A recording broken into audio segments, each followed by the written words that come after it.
monitorear los cambios que van a ocurrir en los pacientes a través de la estrategia nutricional. Lo vamos a ver de forma muy breve, ya que la más utilizada es la ELISA. La ELISA es el estándar, pero vamos a ver un poquito de historia. Bueno, la ELISA Spot es una técnica que nos permite medir las citocinas. Esto en la sangre de los pacientes podemos meter anticuerpos específicos contra alguna citocina y por una reacción colorimétrica nos dice qué tanto hay de esa proteína en particular en esa muestra de un sujeto determinado. La técnica de hipersensibilidad de tipo retardada, esta nos permite ver si cuando yo inyecto de forma subcutánea un antígeno, debería, si el paciente es inmunocompetente, es decir, que tiene todas sus defensas altas, debería de formar un granuloma, una reacción observable a las 72 horas. Cuando no nos da esta respuesta, significa que no hay una respuesta celular eficiente y que algo está pasando con el paciente. Esta ELISA es, les digo, la más utilizada y es la que viene en la mayoría de los estudios clínicos. En esta prueba es una reacción también antígeno-anticuerpo colorimétrica que nos dice la concentración relativa de una citocina y se conocen los estándares ya de referencia, así como la cantidad de glóbulos blancos o glóbulos rojos de las citocinas. También ya tenemos una referencia para decir si este paciente está por debajo o por encima de los parámetros de una persona normal.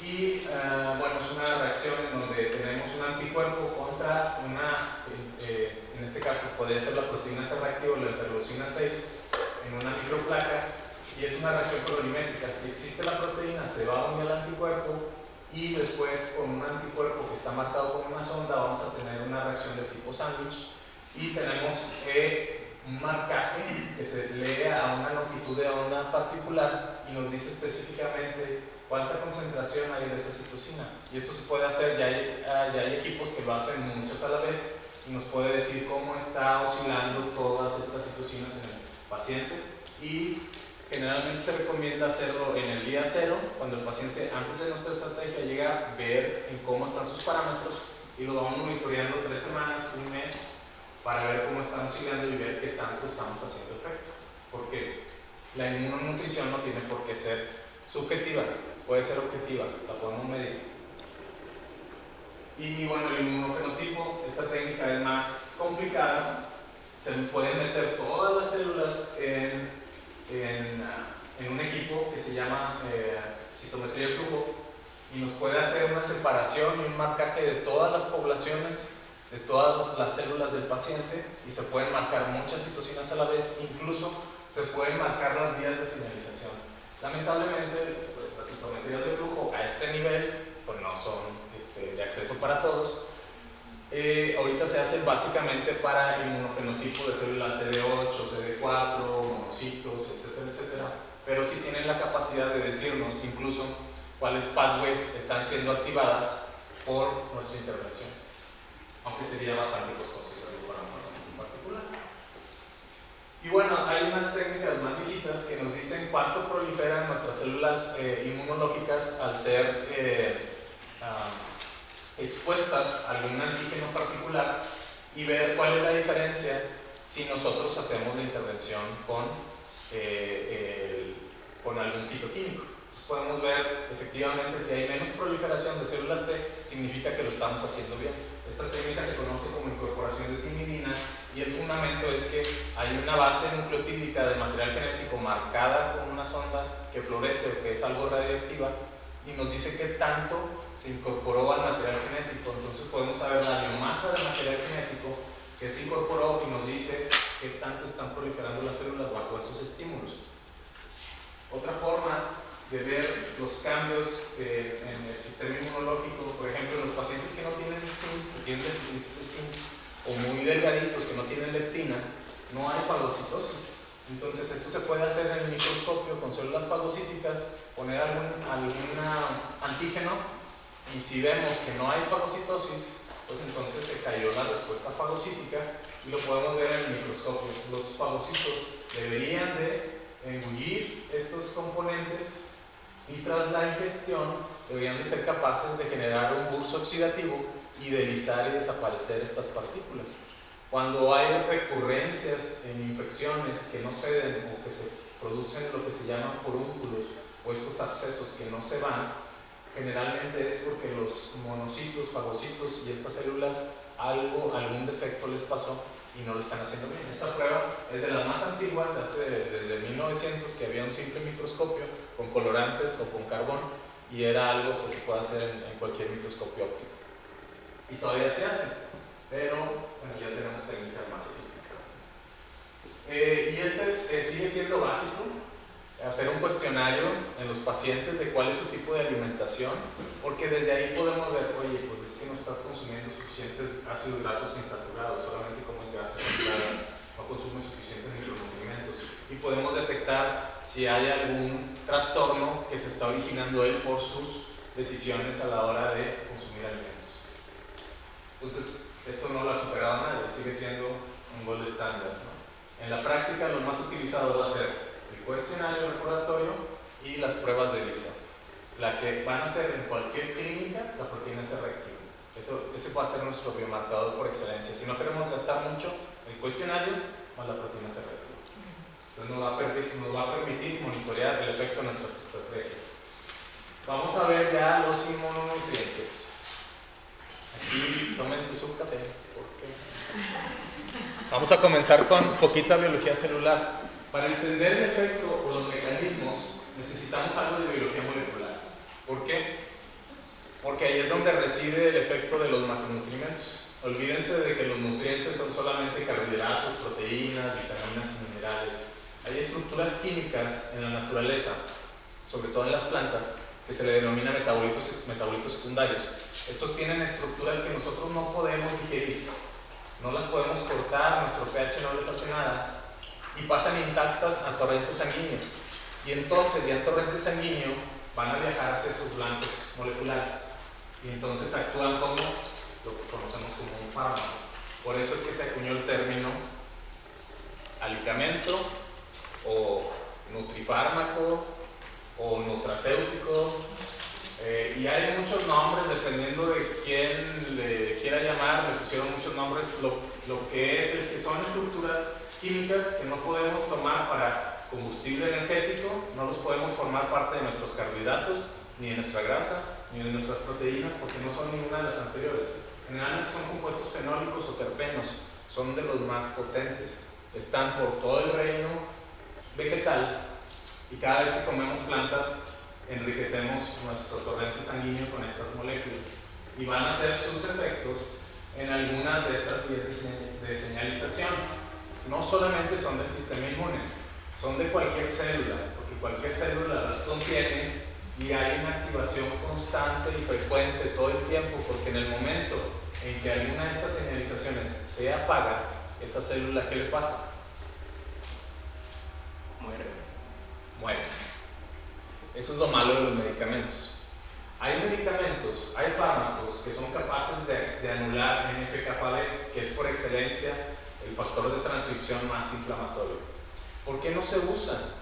Si NF-κB está involucrado y sobreexpresado en todas las enfermedades que son la principal causa de muerte en todos los países industrializados, ¿por qué no utilizamos un inhibidor de NF-κB y comemos como se nos antoje? ¿Qué pasa si yo anulo la activación de NF-κB, este factor de transcripción? Regula alrededor de 50 genes. Regula cosas vitales. Entonces sí tenemos fármacos que anulan NF-κB y que podrían acabar con la inflamación a nivel molecular, a nivel transcripcional, a nivel genético. Pero si los usamos, se muere esta célula y todas las demás, entonces matamos al paciente. ¿Cuál es la ventaja de las plantas y de los fitoquímicos que modulan NF-κB y que están en la naturaleza? Que no lo apagan, bajan su expresión, son moduladores, y no nada más de NF-κB, sino de muchas vías de señalización.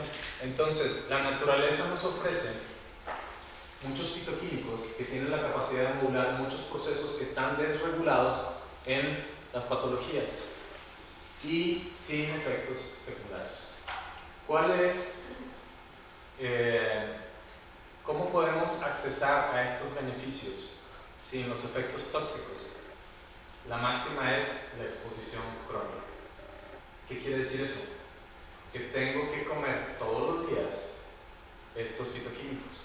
Entonces debo de llevar una alimentación con un gran contenido de plantas para que mis procesos siempre estén regulados, no haya una amplificación de las señales inflamatorias. Entonces, desde ahí ese es el, porque hay que tener paciencia. Con las estrategias que vamos a ver, hay que tener paciencia. Porque se requiere de un tiempo para que todos estos macronutrientes formen parte de mi membrana, formen parte de mi citoplasma, hagan cambios estructurales en mi material genético que permita cambios transcripcionales que finalmente se reflejen en cambios en el proteoma, en la combinación de proteínas y finalmente en el metaboloma. Y eso no pasa de un día para otro. ¿Sí? Entonces, ¿cuándo se ven efectos en los pacientes? Aproximadamente con este tipo de estrategias a los 3 meses es claro el switch en sus parámetros clínicos. Claro, ¿por qué? Porque le doy tiempo de cambiar la membrana y todo lo que les mencioné. La fitoquímica no es de un día para otro. Es de hecho, por definición, es un estilo de vida. Tener los beneficios de la inmunonutrición requiere cambios en el estilo de vida. Entonces hay que ser pacientes directos. Ahora vamos a ver un poquito de biología celular y molecular. Espero haberlos ganchado para que estudien biología celular y molecular. Entonces, ¿qué es todo esto de la biología celular y molecular? Bueno, todas nuestras células viven en esta casita. Están separadas por una membrana del exterior. Todas. Y la comunicación de lo que hay afuera con información genética se lleva a cabo por algo denominado vías de señalización, que son proteínas que están aquí, que sensan lo que hay afuera, si son concentraciones bajas de oxígeno, si hay químicos adversos aquí afuera, si hay un factor de crecimiento, si hay glucosa, si hay proteínas, si hay vitaminas, y dependiendo de si esto activa su receptor específico. Tenemos receptores específicos para todo, para el agua, para el hierro, para el oxígeno. La célula es así de específica.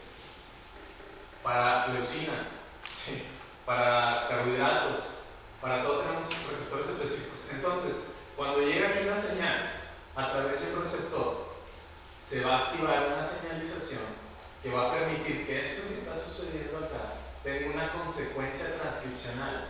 Es decir, ese sensado de lo que hay afuera va a ser una respuesta incongruente en nuestro genoma, y en nuestro genoma se van a leer regiones específicas para ese evento que está sucediendo afuera.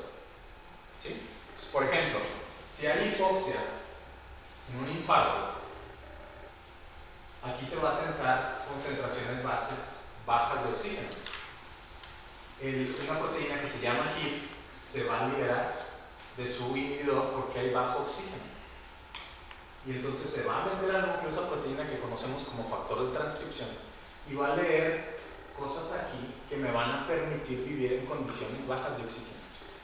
Igual, si es un tóxico, aquí se van a liberar una vía de señalización y va a abrir las regiones en el genoma donde tenemos información para hacer proteínas que expulsan los citotóxicos.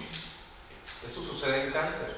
Las células cancerosas tienen en sus membranas bombas de expulsión de citotóxicos.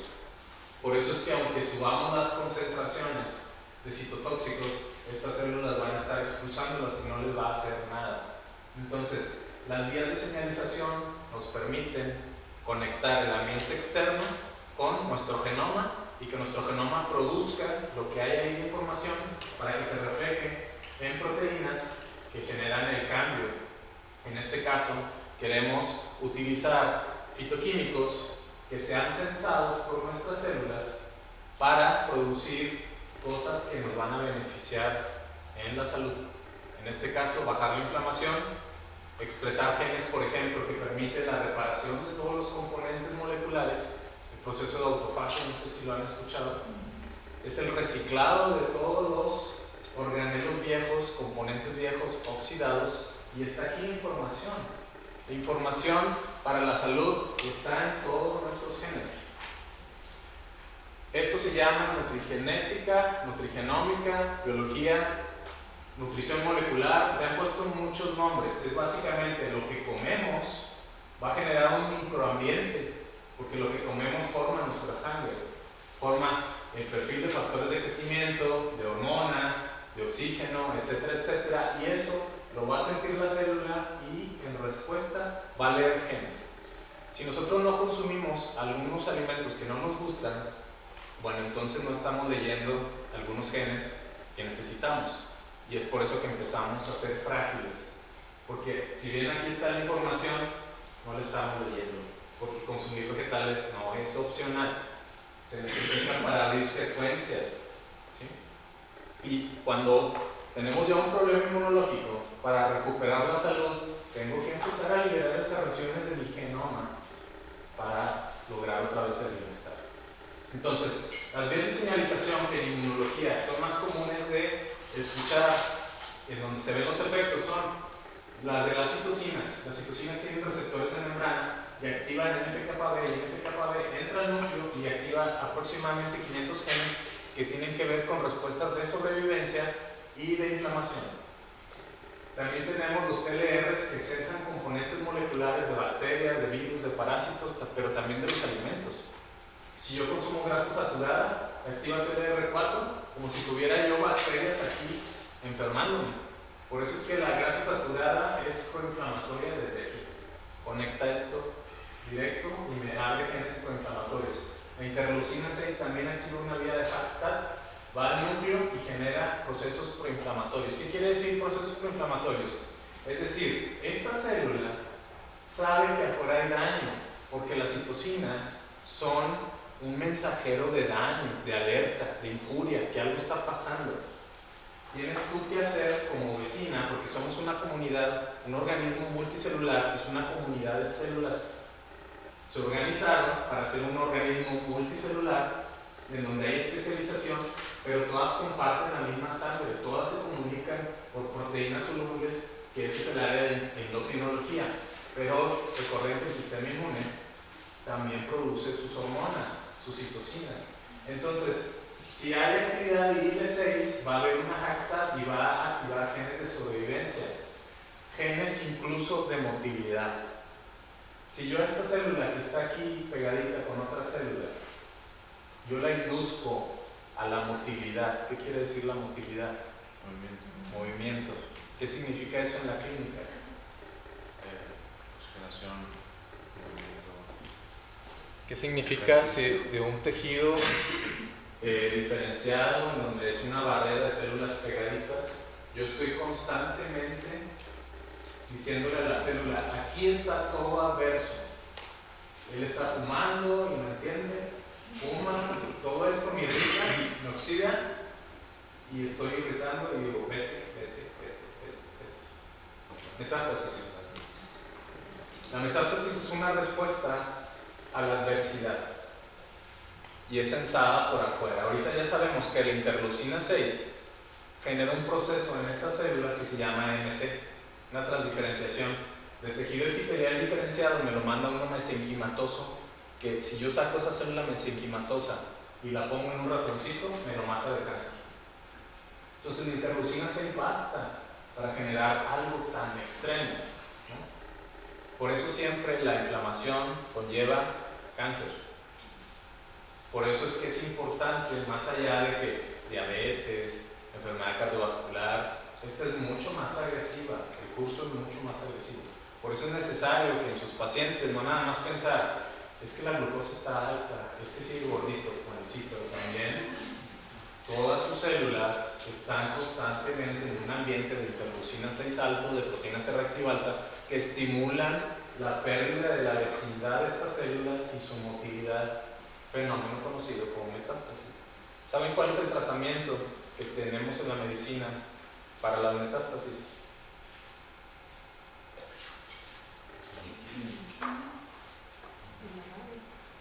¿Quimioterapia o radioterapia? Convencional. no funciona la quimioterapia ni la radioterapia en las metástasis. No tenemos nada en la medicina convencional para las metástasis. No las mata nada. Pero la radioterapia para eso y no. Es que de hecho, ¿saben qué es la radioterapia? La radioterapia induce la metástasis también. Porque es adversidad. La radioterapia, la quimioterapia y la citoterapia, citotoxicidad, inducen transformaciones malignas. Bueno, entonces ese es el grado extremo. Vamos a ver cáncer la otra sesión y vamos a ver los mecanismos. Pero quiero que tengan presente que la inflamación tiene que ser manipulada más allá de los parámetros de azúcar y colesterol, porque también hay transformación. De no bajarse, hay transformación maligna. Ok. La vida de las leucotrienas oxidasas, de las citooxigenasas, aquí se producen mediadores lipídicos que son mensajeros. Se toma grasa de la que hay en las membranas, o sea, yo estoy comiendo y mucha de esa grasa va a formar parte de mi membrana celular. Dependiendo de la calidad de la grasa que yo consumo, pues cada una de mis células van a formar parte de esto. Entonces, vamos a ver aquí una importante diferencia de yo tengo que cambiar el tipo de ácidos grasos si quiero que haya señalización diferente, porque determina el tipo de señalización que voy a tener. Entonces, además de estas, bueno, tenemos las HACSTAT, tenemos la activación de los PPAR gamma. Los PPAR gamma sensan ácidos grasos insaturados. Entonces, cuando comemos grasa insaturada, realmente leemos genes que no vamos a leer si solamente nos gustan los taquitos de chicharrón, etcétera, etcétera. Necesitamos consumir grasa saturada para leer estas regiones genéticas, que son de hecho antiinflamatorias. Y bueno, muchos inmunomoduladores, por ejemplo el ácido retinóico, la vitamina A, nosotros los consideramos un antioxidante, olvídense de eso. La vitamina A actúa como hormona. ¿Sí? La vitamina D, ¿qué antioxidante? No, es una hormona. ¿Sí? O sea, realmente en la nutrición estamos manejando cosas muy potentes. Los ácidos grasos saturados, bueno, ya lo mencionamos, y los insaturados. Muchos de los compuestos polifenólicos, que no están esquematizados aquí, van a tener su actividad principalmente en los PPAR gammas, NF-κB, HACSTAT y en las citooxigenasas. Por eso es que tienen la capacidad de modular tipo farmacéutico. O sea, tienen blancos moleculares, y eso es lo que vamos a ver.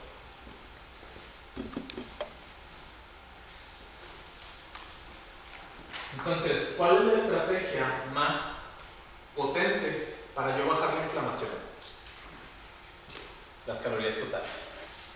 El fenómeno llamado restricción calórica. ¿Qué es una restricción calórica? Es comer 30% menos de las calorías que yo hubiera necesitado con los cálculos tradicionales.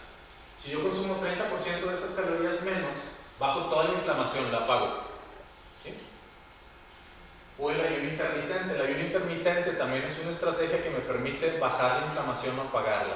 ¿Cuáles son algunos de los mecanismos? Bueno, baja los niveles de insulina. Si nosotros no tenemos insulina en sangre, no hay cómo entablar respuestas inmunológicas, porque una de las importantes señales para la activación es la insulina. Si yo hago ayuno intermitente, voy a empezar a drenar todos esos adipocitos y van a dejar de producir leptina. Sin leptina no hay activación de respuestas proinflamatorias. Ok, entonces conecté ayuno intermitente con leptina, puesto que muchos de los efectos del ayuno intermitente o de la restricción calórica tienen que ver con que no hay leptina. La leptina es producida en el tejido adiposo y de hecho es una hormona que estructuralmente es igual a la interleucina 6. Por eso, por definición, la leptina es una citocina proinflamatoria que se sabe que genera una respuesta de tipo TH1.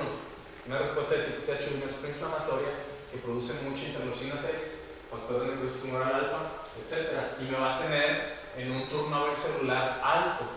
Mucho estrés oxidativo, mucha proliferación. Y eso es básicamente que los pacientes con obesidad están envejeciendo a un ritmo acelerado. voy a recordarles esto. No es que les dé antes la diabetes, no es que les dé antes Parkinson, no es que les dé antes cáncer, es que sus tejidos son viejos y están predispuestos a la enfermedad.